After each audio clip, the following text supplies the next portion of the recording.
With the recent update to Dying Light 2, you may be wondering which glitches actually still work. So in today's video, I'm going to show you the main working glitches after the 1.11 patch. First up is the Bazaar vendor reset. Now this one, you have to have given the water tower to the survivors. If you gave it to the PKs, you no longer have access to the Bazaar, and you'll have to do a new game plus in order to make this happen. Now normally when it comes to vendors, you can go up to them, you'll buy all their items, and then if you go and sleep twice, it'll actually reset their inventory. That's just how the game works, but this is a little bit different and it's faster.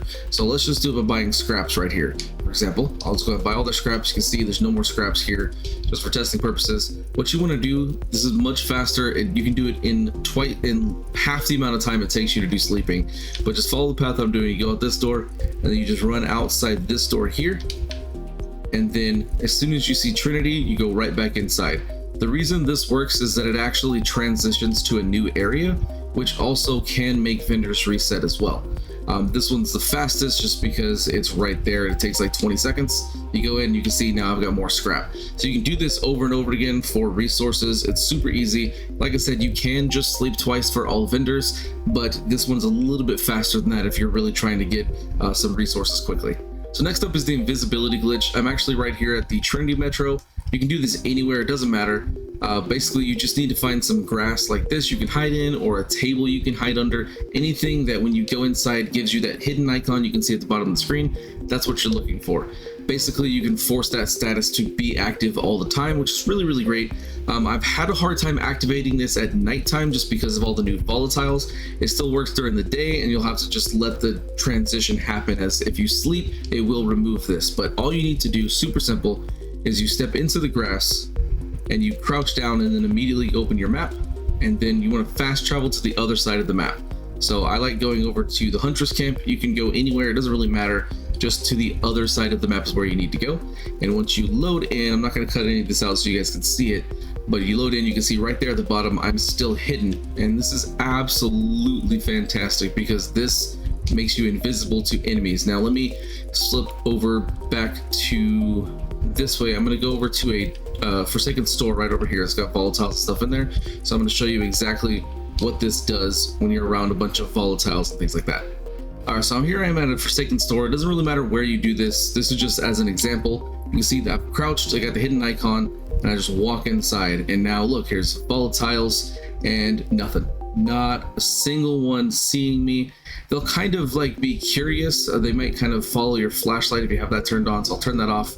And once you turn it off, they kind of won't follow you as much. They do kind of see the light a little bit.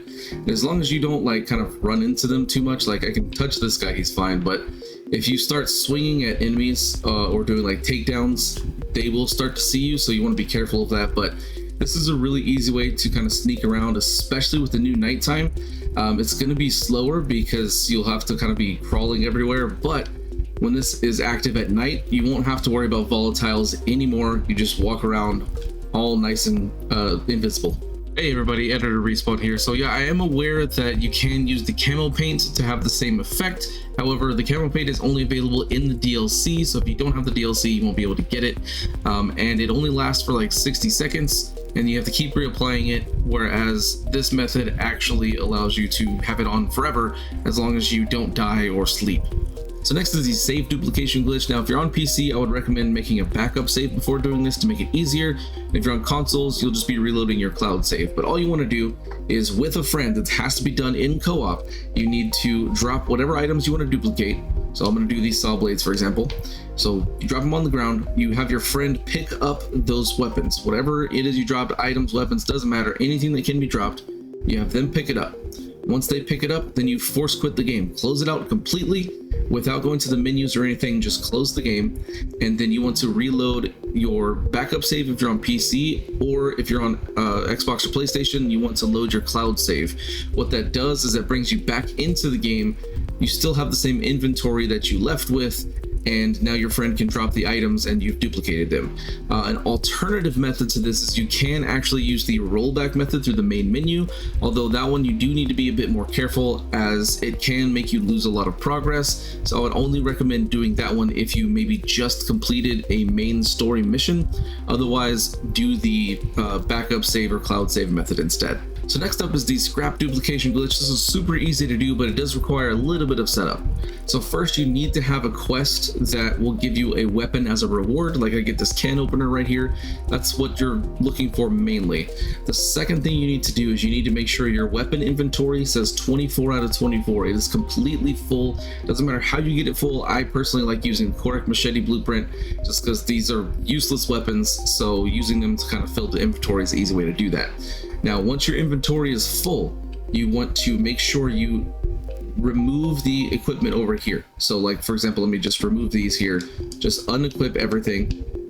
So that way these are empty. Your inventory is still full, but you don't have any weapons equipped at all. This is what makes the glitch work.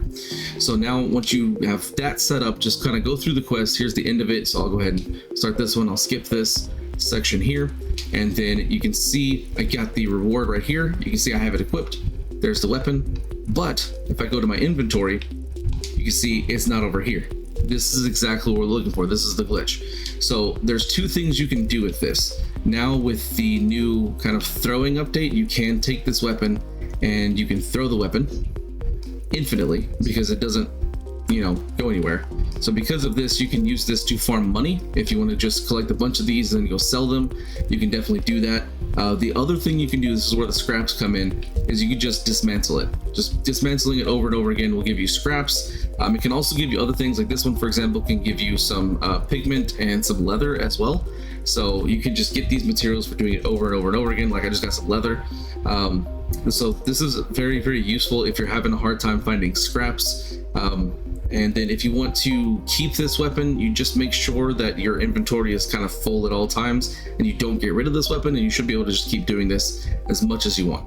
So finally we have the glitched DLC weapons. Now this used to be like the most overpowered thing in the game. It would 1 to 3 shot everything in the entire game, but that has now changed since the update. It no longer works on volatiles or boss monsters. Everything else it still works for, so you may find it useful, but because of that change, I personally don't find it super useful anymore. However, it still works, and if you're curious about how to do it, I have a video right over there you can go check out, which will kind of detail exactly how to do it. Now when you get to the steps of the spears, where it has you like swap your weapon for a spear, you no longer have to do that, as you can just throw the weapon and then use it that way to grab the weapons out. So don't worry about the spears, just throw your weapon instead.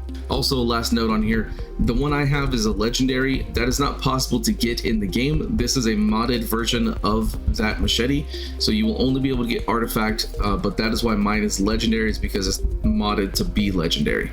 If you enjoyed this video and you want to see more Dying Light content, make sure to like and subscribe. And if you're curious about other types of content, you can check out my second channel called RG Reimagined, linked in the description below. Thanks for watching. See you guys next time.